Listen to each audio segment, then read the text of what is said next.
It's that time of year, Josh. We are talking end of season grades, position by position. We're crazy enough that we're breaking them all down in a multitude of videos here. First video up on the docket, the quarterback position. Oh my goodness, there's so Oh much boy. to say about this. Oh boy. We're going to get into it in just a second.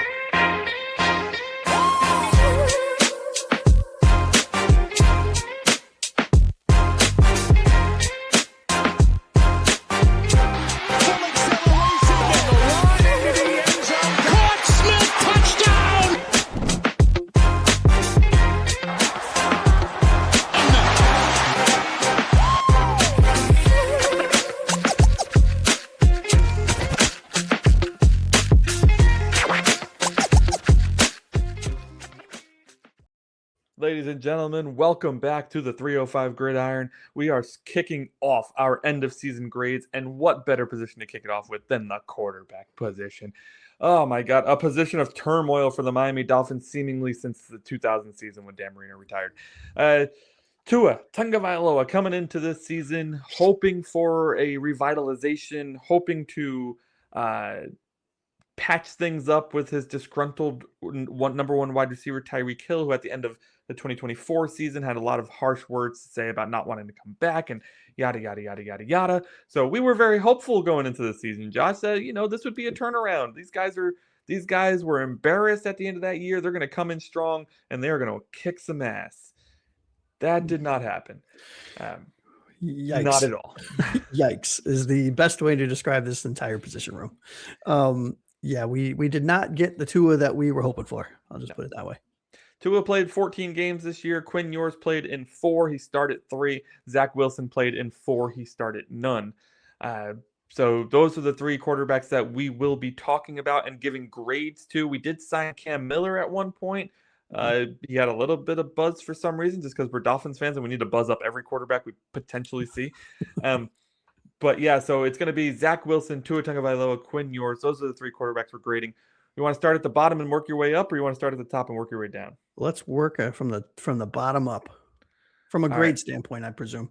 From a grade standpoint, let's start with Zach Wilson on the season, my friend. He played in 4 games. He only threw 11 passes. He 32 yards, 2.9 yards per pass. Oh my goodness. Stellar. That's awful. Obviously we didn't get to see much of Zach Wilson this year, which most people would say was a really great thing, except for the fact that we benched our starting quarterback and we paid this dude $6 million to do the backup.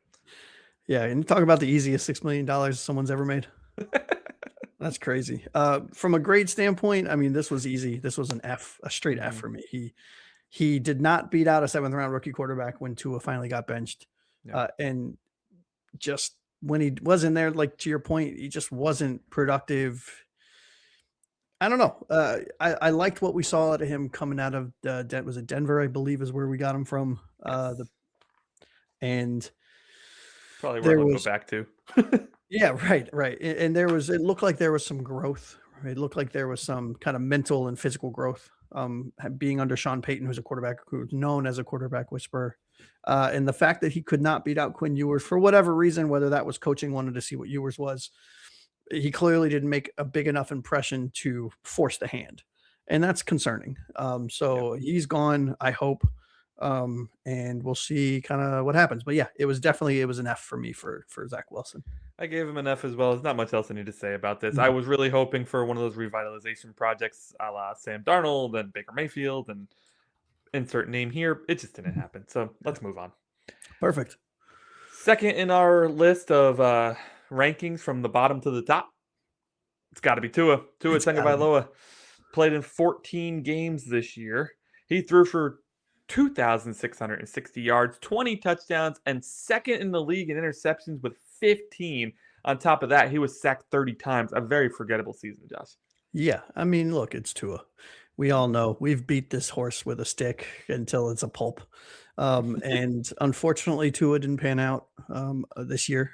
He didn't take that kind of leap forward back into what he was in 2023. But that's 2 years in a row now after a stellar season where he was phenomenal in 2023.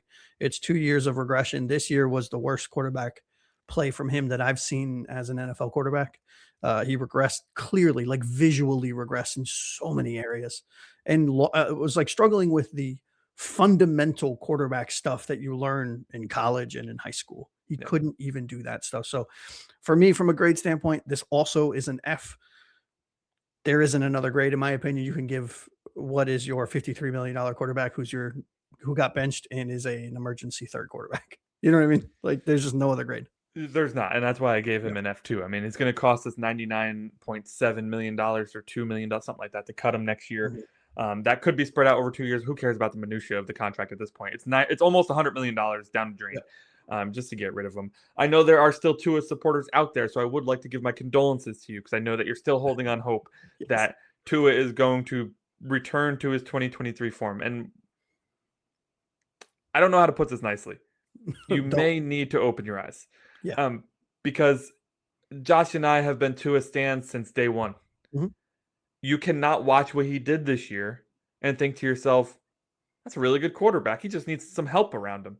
Now, No. I agree. He does need some help around him, Very much so. but that wasn't the cause of his poor play this year. I mean, this guy would literally look like a scared child anytime a defender got remotely close to him or Mhm. just looked like he was going to get close to him. He couldn't get past his first read.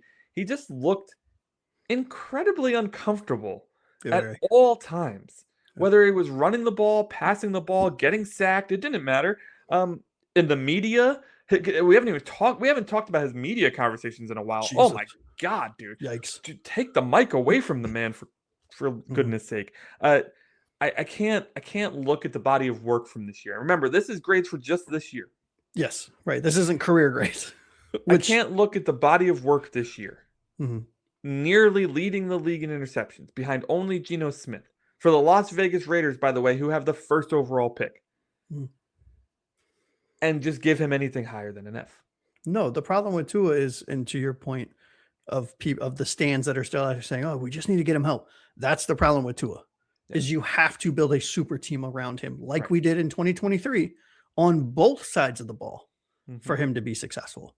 And that's just not reality. That's not how the NFL works. You're not going to have a super team around you every And year. so what it led to is we beat every team we were supposed to, sans the Titans. Right. And we couldn't beat any. We went 1-5 that year against Mhm. teams with winning records. Yeah. Right? Look, I wish Tua the very best. I do. And I think he's going to be a backup quarterback for a couple of years.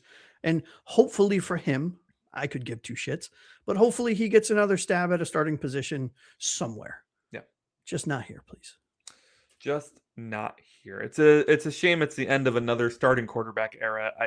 Draft pick. We haven't had one. I mean, the Ryan Tannehill we get super hyped for, right? And he looks really good and he's really fast because he used to be a wide receiver. Did you know that, Josh? No, I didn't. No, I had no clue. And then that doesn't work out. He goes to Tennessee, plays really well for 1 year under Vrabel, and then that's it. He fizzles out, right? Mhm. So then we draft Tua 5th overall with Justin Herbert on the board still. Mhm. Many people thought that was a bad decision.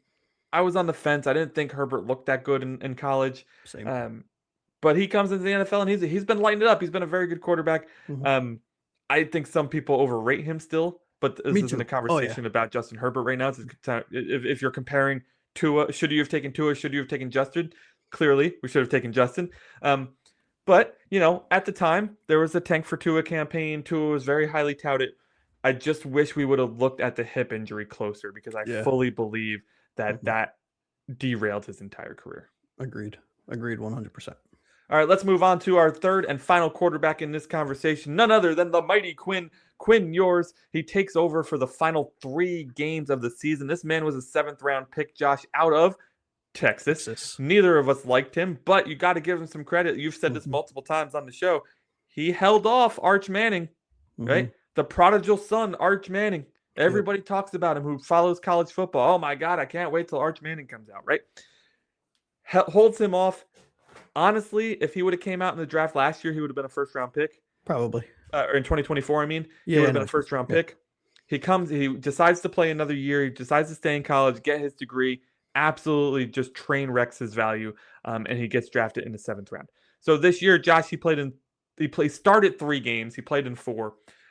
He threw for 622 yards, 3 touchdowns, 3 interceptions, and he was sacked 8 times. The stats are a little bit of a lie in this situation, I think. Yeah, I think the stats are misleading because you see those numbers, you're like, wait, in 4 games, he didn't throw for 1,000 yards. Like, what? Mm, Quinn Ewers, when he was there, I'm not saying he's our ray of hope by any stretch.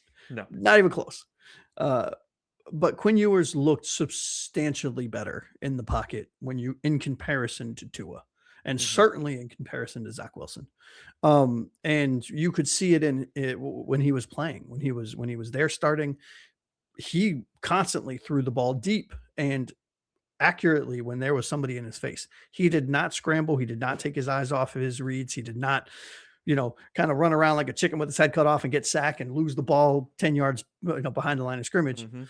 He moved with his legs. He used his legs, very smartly, in my opinion. Yeah. And I think he's earned the right to compete for the starting job next year, with the caveat being the giant, massive asterisk in the room being if this team was ready to compete for Super Bowls, there would be no question he's not playing. But Yeah. because we are in a teardown and because we are rebuilding this stuff with our new, shiny, brand new GM and new head coach and new defensive coordinator and new offensive coordinator and he has certainly earned the right to compete for a starting job because it's not going to really matter No. what happens. If we happen to be competitive with or without him or whomever we have, cool, that's great. I'm not expecting us to be competitive next year. Neither And am I. so I think in all due respect to Quinn Ewers, when I say this, he's definitely earned the right. But he, to me, in this moment, and again, this is not an insult. He's a 7th round rookie quarterback who got Mhm. thrusted in out of the blue. He's a QB2 right now, which I think is a compliment to him based on, you know, What did everything you else. give him grade-wise for his performance this year? I actually gave him a B Okay. through context, right? Mhm. Not a B as in, oh my God, he fucking crushed it, but through the lens of this team was spiraling. You had the giant Tua controversy. You had Mike McDaniel on the hot seat calling plays that just made absolutely no fucking sense. You had a defense that couldn't stop anyone. You had injuries galore at your wide receiver, your running back position at the end of the season with HM being out, your offensive line. I think we started, you talked about it on a couple shows ago. I think we started like 9 or 10 different offensive line Yep. 10 configurations. different combinations, Yeah. yeah. So with everything in context and the fact that he was a 7th round rookie, blah, blah, blah, et cetera, definitely a B for me. I went with a C. I really appreciated the poise that Yep. he had and the confidence that he played with for a 7th round pick. The Mm. majority of the time, if you see a 5th, a 6th, or a 7th round pick on the field, they are not playing with confidence. They are not playing with poise. They No. are out there trying to survive. Yes. Uh, and I thought Quinn really looked the part out there. Mhm. Unfortunately, the numbers didn't match up with the visuals. Yeah. Um, Agreed. so I have to give him a C, but I'll be honest with you, if you would have asked me preseason what his grade was, if to predict his grade for it, would have been 2 grades lower. It would have been an F with the other two. Yeah. Um, Or even you know, worse, an incomplete. or an Like, incomplete. Yeah. yeah. So I think that he showed enough good things that I agree with you. I don't know if I want him starting for the starter, competing for starter, but like you said, and we may not have a choice because it may be him versus like a 2nd round pick from the draft competing for this. Right. Like, then who Right. cares at that point? Or like a Um, journeyman young yeah. quarterback on his like 3rd different team, right? Like whoever's left from the pickings Right. for after the beginning of free agency because we don't have Yeah. enough money to sign them, and Yeah. yeah. Um, so at that, with that in mind, I was I don't want my grade to seem like I wasn't impressed with what Quinn did. I Mhm. was impressed with what Quinn did, especially since my expectations for him were you So couldn't low. get any lower. Yeah. You really Non-existent. couldn't. Yep. Um, so really happy with how he performed out there. I give him a C with a vote of confidence to Yeah. see more from him next year. I truly think, poise and confidence are such a big thing at the quarterback position. If Very he can much so. just tighten up the footwork, Mhm. tighten up the throwing lanes, I think he could be pretty good, man. Yeah, and unfortunately, those mechanical, Jesus, I can't talk tonight. Yeah. The mechanical issues that we saw kind of live and in living color were the same ones dating back to college. So, Yeah. hopefully he can fix them. We'll see. All right, so that makes the quarterback room fall into about D plus territory Yep. overall for the season. Listen, it was a bad year for the quarterback room. Anytime you have to bench your starting quarterback at any point of the season, it's going to be a bad year. Unless you're the Colts who end up with Danny Dimes looking like freaking, what do they call him, Peyton Indiana Manning. Jones out there. Yeah, I mean, absolutely amazing. Yeah. So, hey, bad year for the quarterback. We got a whole new regime coming in because of it. We'll see what happens next year. But unfortunately, these guys end the day with a D. All right, Josh, that'll do it for this episode of the 305 Gridiron. For Josh, a.k.a. Aqua Ace over here to my left, I'm Anthony Pinzone. This has been our quarterback grades for the 2025 season. We'll see you for the running back grades in just 2 days. See you then.